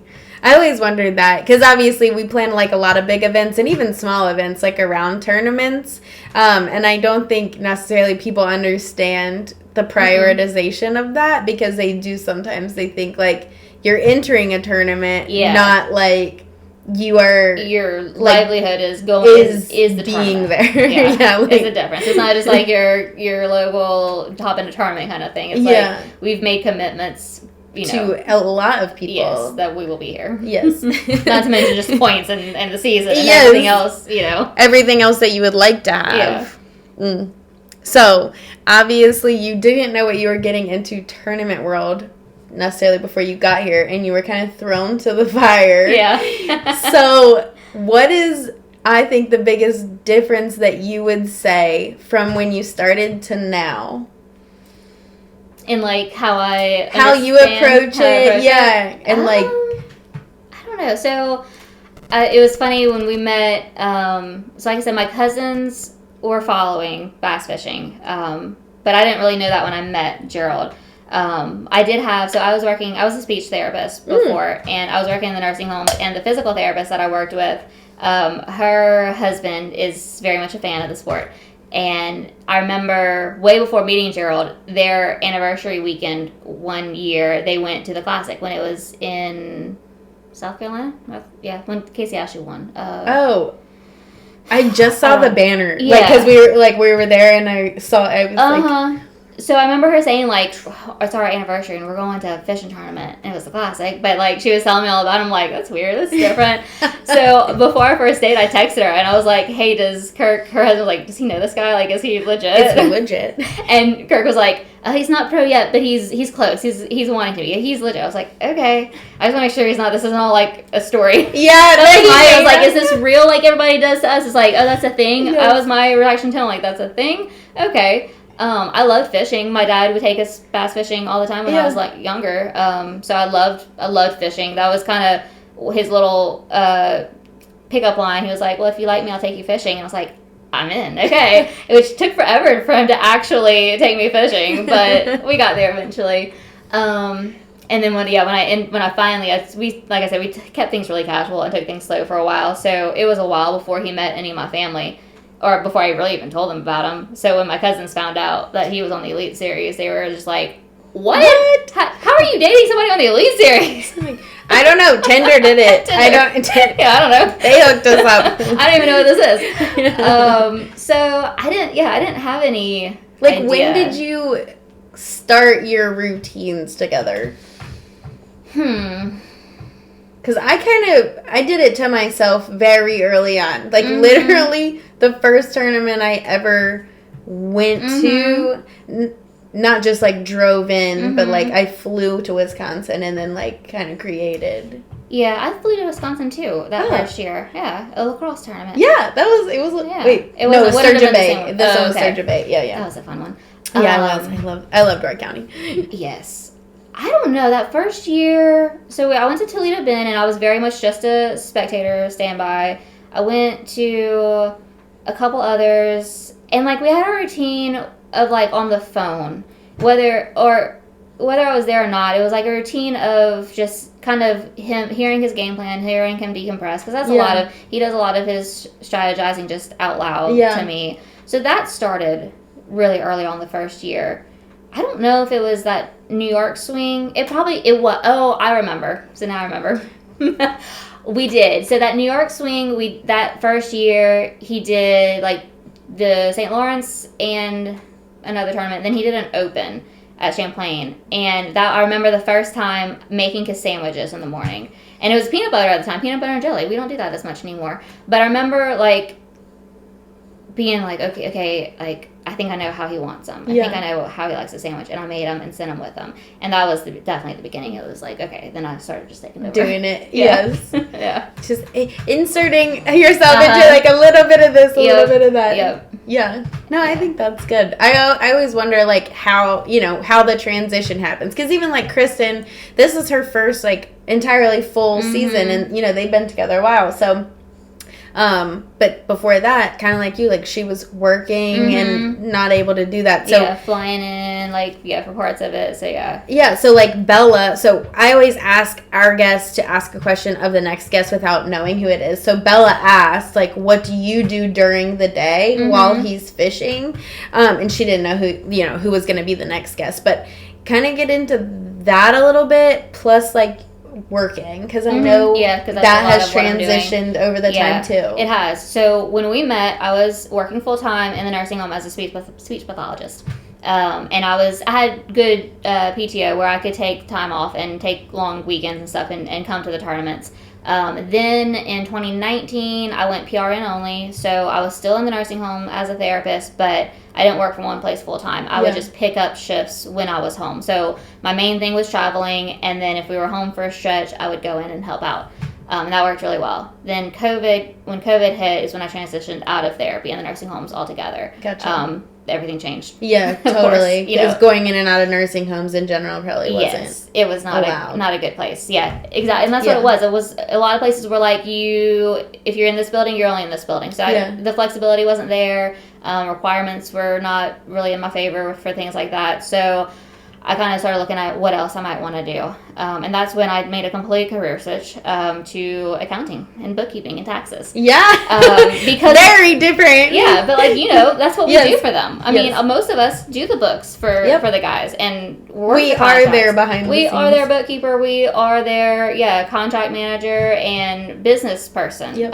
And when I was trying to figure out, because I liked my job before, but I knew it wasn't my passion. Yeah. It was kind of like a default in college. Okay, what can I do that I can make good money at? And they ask you that, it's like, do you want to be doctor, lawyer, Yeah. Indian chief? And then, like, there's variations of this, and this, but, like, they don't really give you the spectrum of options. Of everything that, possible out there. So it was a default, and I knew it wasn't what I really wanted to do. So I got to thinking, like, what do I enjoy doing? And it was really, like, I remember going into work thinking, man, I wish I was, doing this on the business side of Gerald's stuff. And, I hit the table. No, you're good. It's fine. It messes with the mic sometimes, so if you hear a thud, it's normally me. So, because I do my hands too much. But so that kind of thinking that way, I was like, okay, can I make this a career? Because at the time I was like, is that even a thing? Like, are people just bookkeepers? And they are. Yeah. So I started with that because that's kind of a easier. You just kind of learn some softwares and take some general accounting courses. So I started with that. And then and picked up a bunch of just freelance clients around the country through online websites and do the books for, at this point, 10 or 15 companies. Very nice. And then last year, the year before, started my tax certification. So now I'm certified tax preparer as well. Yeah, an enrolled agent, which is kind of like CPA equivalent, but just mainly taxes. So now I'm an EA and doing taxes this season, which meant this year we had fishing season with Redcrest, tax season, and a baby. So I'm a little stressed. Yeah, oh my gosh. I actually didn't even connect all of that. We just submitted ours. Yeah. So, but, So this, like, next week, or while we're here at this tournament. So getting back to your question of what do you do during the day? So, like, these long practice days, a lot of times I'm on the computer. Like, my goal this week is, because when we're home, it's so easy to get pulled to do this or that. Yes. A practice day, it's like, unless I'm having to pick them up, it's like, okay, sit down, folks, and get work done. I love practice days. Because it's sun up to sundown. It's a long day of getting stuff done. So that's my tournament, or my practice days and tournament days is like hardcore hardcore my work. Yep. And then also, like, offloading his GoPro from the day before, and if I have time going through, or sometimes I'll, like, have it playing and going through it while I'm doing work, kind of multitasking back and forth. Do you do his editing? Mm-hmm. Yeah, me too. Mm-hmm. I love that. I'm, like, that's my, like, creative brain. Mm-hmm. I love that. I think I used to like it more. Yeah. I don't know. I guess I didn't like it that much, because once it was, like, other things to do, it's at the bottom of my list now. Yeah. No, I get that. I mean, like, our tournament video editing is... It's so fun for me to watch through it with him, but, like, after I'm done. But it is so many hours. It is. For kind of a smaller type video. Yeah. Versus, like, our content heavy videos. I do love those. I think that's where I got old with it. It was, like, it was a lot of work for a little bit of, a little bit of return, so. Yeah. No, but I do still. That. Do you do all social and stuff like that too? Yeah. Which has, if you noticed lately, it's been pretty quiet because it's been on the back burner. There's been a time. But I'm like, surely they understand. It's the baby. We'll get back to it. So no, I do. I make, I pull all the contracts at the beginning of the year, see what the requirements are for each sponsor, try to make out like a calendar, agenda, and do all the posting and all that. Yeah. I like it. Mm-hmm. That's what we do. Except for he does. I do all of the content for it, and he'll do all of the posting minus TikTok and YouTube. I do both of those, but like, I'm like, these are the content pieces this week, and then he'll put up like what he wants about them. Cool. Yeah, and like the captioning, like I'll usually I'll pick out the post, put it up there, do the tags, and I'll hand it to him. Or I'll be like, what do you want? Yeah. Like, you give me the words. Like, you word it. You tell me what you want to say about this, and I'll type it. Or he'll type it, and I'll go and edit it after. Yeah. And then every once in a while, he tells everybody, oh, Maggie does my social, and then he'll do, like, this random post himself, and I'm like, I didn't do that. I didn't That wasn't that me. one. Like, that one with all the, that wasn't me. With your head slightly cut off because Matt doesn't know how to do the profile grid. Or, like, the words just, like, splattered across. Like, I'm like, that wasn't me. But I am grateful that he's doing it. Like, he has definitely helped out. Like, he's taken it over while I've been busy this last couple of weeks. I like it too. I'm like, oh, thank you. Something's happening at least. It's like, I like that it's a family thing. Like, you do it or he does it, because I think that there is so much impact. Like, also being tied into your social and being able to respond to people and all of that. Like, I love, obviously, that we have some media companies and stuff that help out on the sponsor side. That's, like, so nice. But I do think having them kind of put back on the back end. And when it comes to like responding to comments and messages, that's Gerald. Yeah. Oh yeah, that's all. I might like sometimes I'll be like, hey, did you see this message, or like, what do you want me to tell them? But usually it's him. Yes, same here, because I'm like, I don't really know what he wants me to say here. Yeah, I have like the standard ones. Like we always get the same. Y'all Suzuki now, so you'll get the prop. What prop do you run? Yes. So like that one, I answer that one, but. Yes, we're testing some out, but we like the Scorpion 26 pitch. Yep, exactly. Stole the Scorpion. Yep. Oh my gosh. So do you do anything fun for just you during tournament weeks? Or what is your thing? Yeah, I mean, we like to go and do stuff with the girls. Definitely like to, I forgot about this. We had started, it's not a superstition, but tradition. We had done a tradition for a while of going to a winery everywhere we went, which is hard sometimes, that there's not always, you're not always in wine country. A lot of times we are, but not always. But we'll find a local wine and go taste it and bring bottles home. So we have a dining room with a brick wall and like big wine racks up and down, and it's all of our wines from different places. That's awesome. And we don't drink any till at least the next year. We won't drink any that year, so that when we do open it, we can go back and reminisce on, hey, we got this one from this tournament. Remember that winery? That was cool. So we did not do it last year, being pregnant. I didn't get to go to the wine. No, well, that was this year. That was end of last year, beginning of this year. We kind of phased it out, but we'll get back to it. Yeah, no, that'll be good. So we do that, and then like we like to go to the winery too with the girls and lunch and stuff. And lunch, we wine and dine ourselves. Yes, I will say either tournament or practice days. Probably the only time I ever let myself take a nap.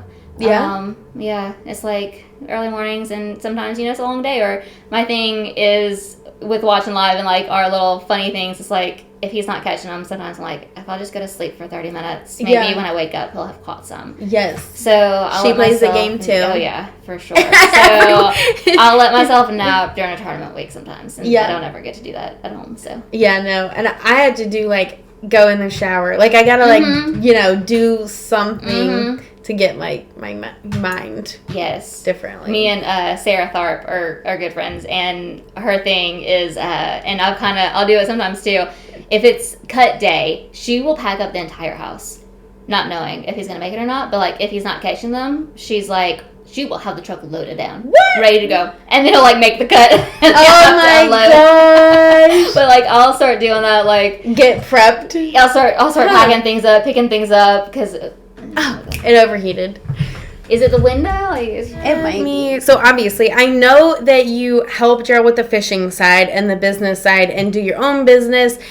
What is something that you do that you think helps you manage both? Like working, traveling, your own business, his business. Is it just you being hyper organized, or is there something you got like tricks? I don't know.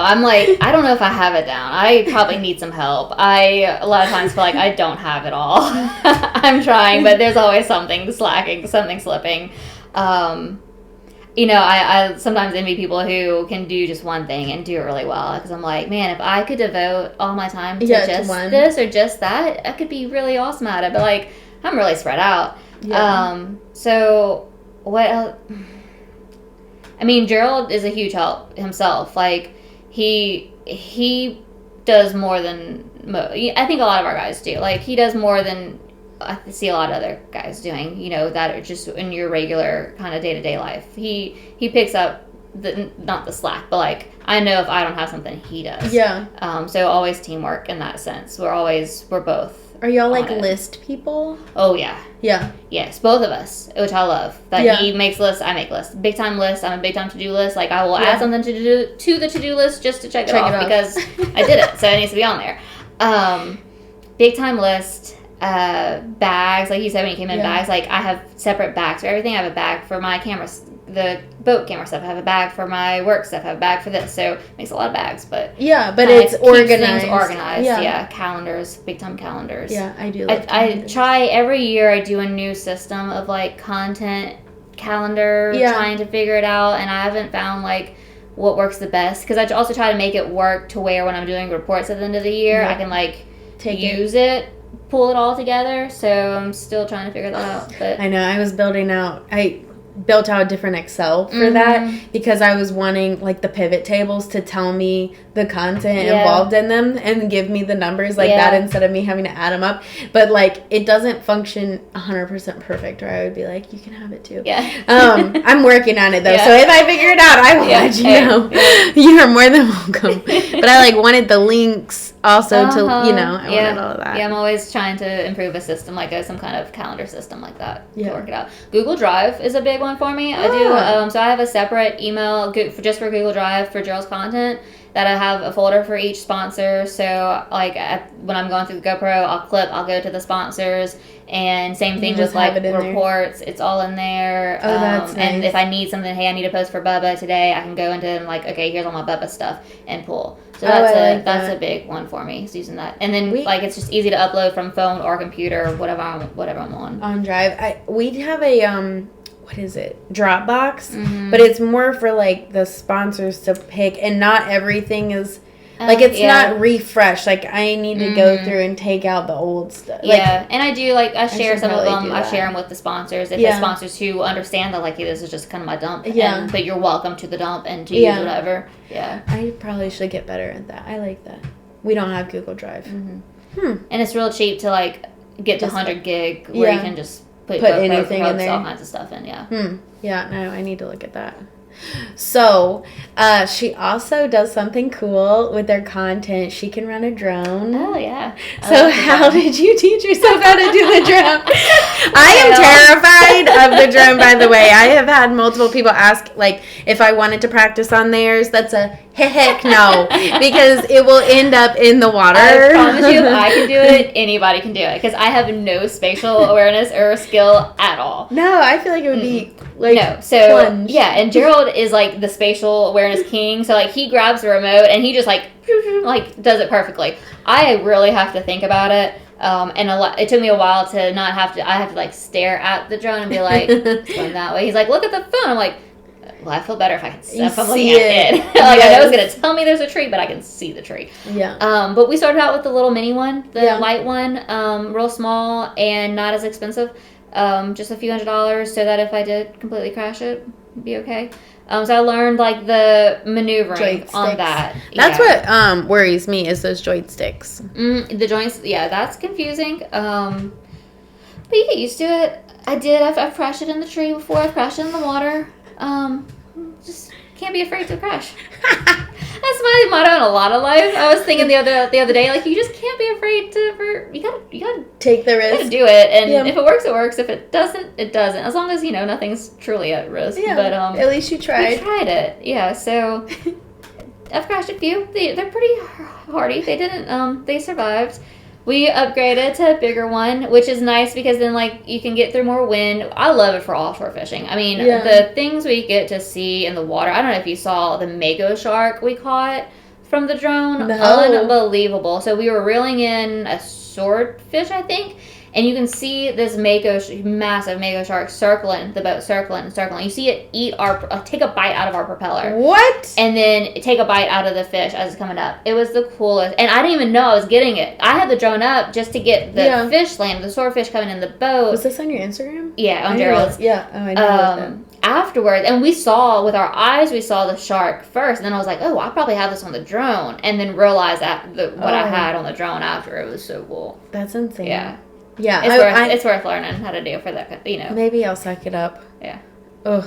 And I'm like, just another little thing. I didn't take like any courses or online, or I didn't really hardly watch any YouTube. It's just you just mess with it. It's like learning how to back a trailer. It's, it's trial and error, back and forth, just trying to figure that out. It would probably just take me a little bit. Mm-hmm. So what do you think Gerald would say is his favorite moment or like career high? I don't know. I know that's weird to say. You don't know, but like. He hasn't won a major tournament or anything like that, and he's had a lot of great tournaments and a lot of big high points, but he is such and I think a lot of our guys are, he's such a, you're only as good as your last tournament kind of guy, so he doesn't dwell on a high point. It's always like, well, that was a good week, now I gotta do it again this week. But making the elites, fishing the classic, getting invited to the Bass Pro Tour, fishing Red Crest. This last week, being in contention for Red Crest. That was, I will say that was a different kind of, when he was, my brain's kind of fuzzy the last couple weeks. I'm already a little off, but so knockout round, yeah, he was at the top during knockout round, and I think he finished second, but he had found a lot of new fish at the end of the day, and he felt really good going into the last day. And that was, he got off the water with a different emotion, than I had seen before. Like, he truly felt really good about it. And of course, things changed like they always do. Yeah. And fish changed, but he still had a great tournament. But that was.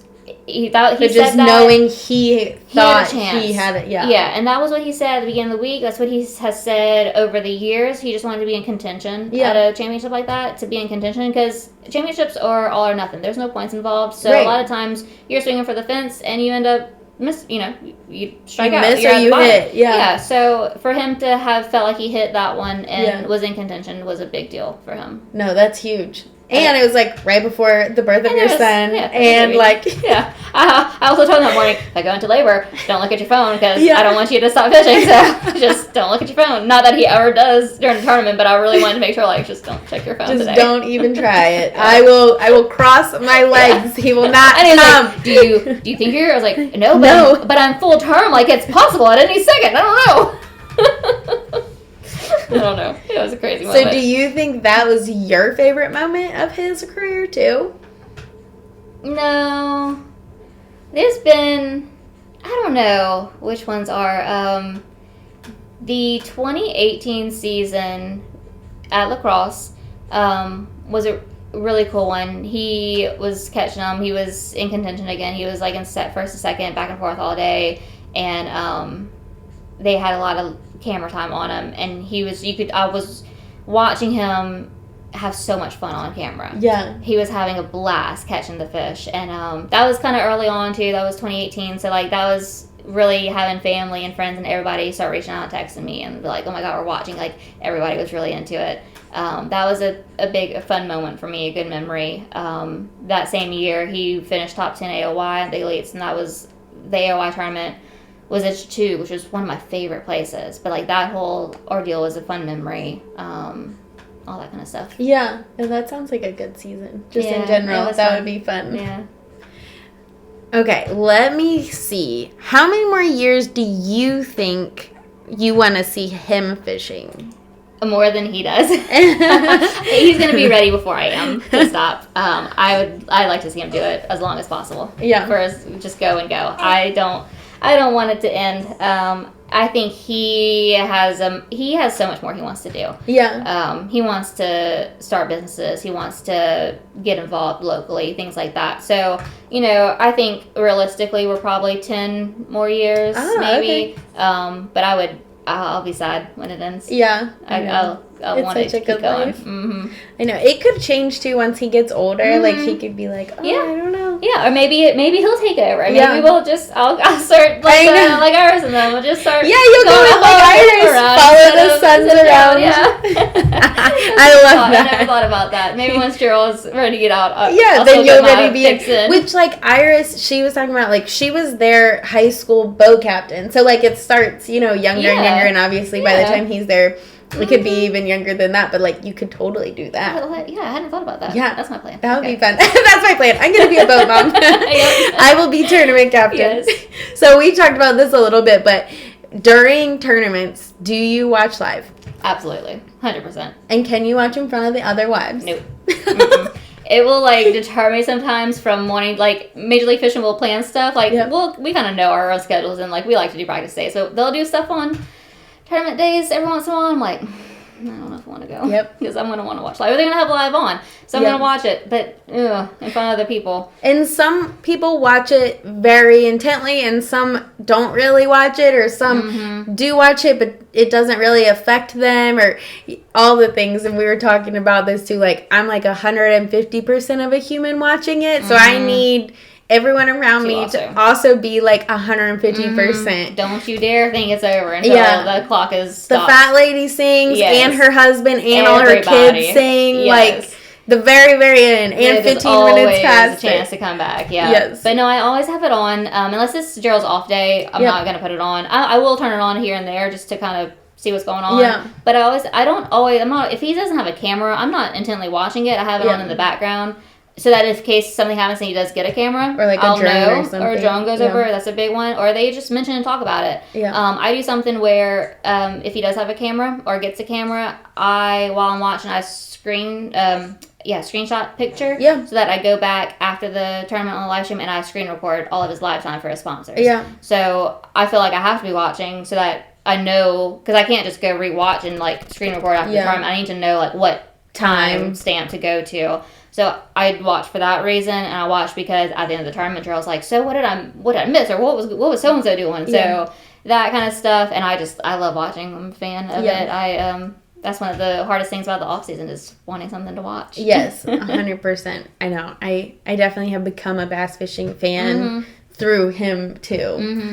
So what do you think from your perspective? What makes a angler successful? Attention to detail is a big one, I think. Little things, which that bleeds over to, that's just how he is, which is cool. He has that throughout all of his things in life, but little tiny detail that it takes for fishing, the focus, patience. I guess you need some patience. Yeah. Yeah. You patience with yourself. You need some patience, but like, I don't know, if we always succeed at the patience. Yeah, if they always are patient. Exactly. But I remember at the beginning, I didn't understand how much went into catching a fish, I guess. Right. So it was like, whoa, you're like talking about barometric pressure and water, water temperature and depth and clarity and thermoclines. Thermoclines, yeah. It's like this is a scientific. This is not just throwing a line in the water. This is scientific stuff we're talking about here. So you really have to be smart. You have to I think fishing gets a misconception sometimes, just like, this country thing, you're just going out, wetting the lines. Like, this is, you got to be able to, just like a quarterback, watching that show on Netflix and realizing, like, how much they do. It's the same thing. Like, there's so much information being processed. Yeah. Yeah, at once. Like, all of this, and then you turn it into what you guys see on TV. And like you said, with the quarterback, we watched that as well, and it was so cool to see what the quarterback does and the amount of research they do, even outside of like the team, because you kind of assume the team researches together, whereas this is an individual sport, so like that can't happen. But I always thought like the football team, it was during practice, not at home, not this extra stuff. Yeah, they were actually like note cards studying. Yes, and kind of brought it more to an individual level, not that team perspective that we don't have. Yeah, and these guys have to do that with, like she said, all of those funky words that all boil down to hours and hours of research. You definitely also have to be self-driven, but that's not what I'm looking for. Like, you have to coach yourself. They don't have coaches. And that's something that drives Cheryl crazy. Like, you have, like, it'd be so nice to have somebody who knew what they were looking at, like, watching them and saying, oh, hey, you made this cast like this, or you overlooked that. Like, they don't have that. They have to you need to slow down here, or you need to speed up here, or, like, your boat position is a little off. Like, have you thought about doing this? None of that. And it's something on our end to know. Like, that's one of the hard things being with a professional angler during a tournament week is, like, knowing your place and knowing how they want you to respond or how they want you to contribute to that thought process. If they want you to contribute. If they want you to. And then knowing what to say, even if they don't want you to, like, after that, at the end of it, knowing what to say to make them feel better. Not that they need you to make them feel better, but you want to make them feel better, and you sometimes don't know what to say. Yeah. But, like, I had to learn that. So Gerald very much verbalizes his game plan every day, morning and night, to me. And I had to realize, like, he's not looking for a response from me. Yeah. He's just talking. He's just talking. I don't have to actually have a response. So just understanding that, like, I don't need to chime in with, like, well, did you try this? Or what about that? Like, that doesn't help. I'm not the coach. He doesn't want me to be the coach. So it's more just being a listening ear and understanding that. And then, like, I will sometimes, like, I'll remind him of things he said. Like, hey, well, you said you wanted to focus on this. Like, are you focusing on that? Yeah. I'll be that kind of person. But not like a bounce back of what he's saying out loud versus your own insight into it. Yeah, for sure. I like that. I think that that's very good. I mean, it is. It's like every person is so different in how they want to hear advice, if they want to hear advice, and then also how they need to download, and then how they have to express, like, if they're angry, sad, having a good day, and then again, like, what you do and don't say during a tournament time. And that's kind of going back to just, it's all, you know, like a greater picture. So you just want to make that picture as clean as possible. So figuring all that out is very fun. But it's all part of the thing. It's definitely like, you don't bring up things that are going on at home. And sometimes after tournament drill, be like, wait, you didn't mention that. I'm like, it wasn't the right time. Like, no. That's going to wait till the drive home. I'll catch you up on everything on the drive home. Yes. Okay, so one last question. We're going to do some quick hits. What are you most proud of that you guys have accomplished together? Well, this little one for sure. I think such a little jelly bean. I know, he's just such a happy baby, you know. Unless I'm changing his diaper, he's content. Because he's probably cold. I know, poor thing. I think I'm proud of our. We've done things in our own time, which a lot of people didn't get always. But we took things slow at the beginning. We, like a lot of fishing guys, we waited a while to get married. We were older having kids. You know, I'm 34, he's 42. We're older, but it's the perfect time for us. Yeah. Same thing with getting married and the way we got married. Like, we've done things to our own beat. Even with me traveling. Like, when I first started traveling, I was like, oh, wow, you're going to do that. But, like, we've done what's worked for us. And we continue to do what works for us. Not that we don't... I mean, we, of course, want to... It's not, like, in a selfish way we're doing it. It's just we've learned... I guess being older, we've learned that, like, that's how you have a quality relationship, is you focus on it. On doing what's best for you. So I'm proud that we've both kept that mindset... and never did anything just because, like, the timing said we were supposed to. Yeah, or the masses say you're supposed to. Yeah, because it is. I don't even think people mean for it to come off the way it does, but it's always, like, they're always asking, like, when you're going to cross that next step. So always what's next? And it's like, now they're probably asking, are you going to have a second? Exactly, when are you going to have a second? Right. It's like, all right. Yeah. Like, I just had one. Like... And I'm also proud in that sense, like, living in the moment, and we celebrate life. We celebrate everything. So little things, big things. We will pop that bottle of champagne, pour a glass of wine, go out to dinner. We celebrate everything. And I think that's part of, like, we're not all, people are always asking what's next. And it's like, well, I want to look at right now. Right now. Yeah. Because I think it's always good to have, like, future game plan as, like, what you two want to see your life like. But focusing on what you're accomplishing and doing well at now, I think makes it so much more enjoyable when you get to what you envision. Oh, absolutely. And, like, just the way that, like, how excited we are to have him, it's amazing. It's like, man, we didn't, like, plan, like, we have to get here, we have to get here. It's just, like, timing was right, it worked out, and then it's like, oh my gosh, like, this is the best thing ever. Yeah, which is so crazy. Okay, we're going to wrap up with some quick hits. So what is your PB and where did you catch it? Smallmouth up in New York. It was a 5.5 pound smallmouth on Ontario. We were fun fishing, which we don't get to do a lot, but drop shotting and just catching good ones, and it was fun. So largemouth, biggest largemouth was probably like 4 pounds just here and there. But it was several good largemouth that day, smallmouth that day. It was fun. That is just such a fun time because they're like so aggressive. It's wild. Yes. Go to show or movie or book. I'll include book as well because I like to read. I like to read, but I have not had a chance to read in so long. We are Netflix junkies, big time. So it's always something new. Yeah. Some that we got really hooked on were Vikings. Yeah. Blacklist back in the day. I love Blacklist. Dexter. We're big time, like, crime, murder, drugs. Did you start Reacher? No, was that one? Add it. Okay, we need a good one right now. We need a new one. Yeah. But those are our go-tos. Yeah, I think he's on there. It's either Amazon Prime or Netflix, but I think we have both. Okay, it's good. Reacher. Okay. Can you back a boat? Yes. I taught myself during that 2018 season. Found an empty parking lot and don't let your guy teach you or No. try to teach you. No, do it yourself. I made circles over and over again. Yep. Okay, if y'all played Uno together with a group and you had to draw 4 card, would you play it on Gerald or would you wait for reverse and play it on someone else? Definitely play it on him for sure. Yes, any chance I have. He's better at everything than me, I feel like. So, like, if I have a chance to beat him at something, I'm taking it. Like, yes, whether it's a game or not. Or not. Like, I love it. Yeah, definitely. I need to really get He's better so at my good at Uno everything. games. I'm like, man, come on. So one more thing before you leave, and I'm taking this from another podcast, but I love it. What is a question you have for our next guest without knowing who it is? So I told you, kind of basic, and you kind of answered it yourself earlier. I want to know what are your go-to meals on a tournament week. 'Cause I need ideas. Yes. So give me your best recipe for an easy after practice meal. I love that. And yes, I would love to hear it too, actually. We all need it. I know.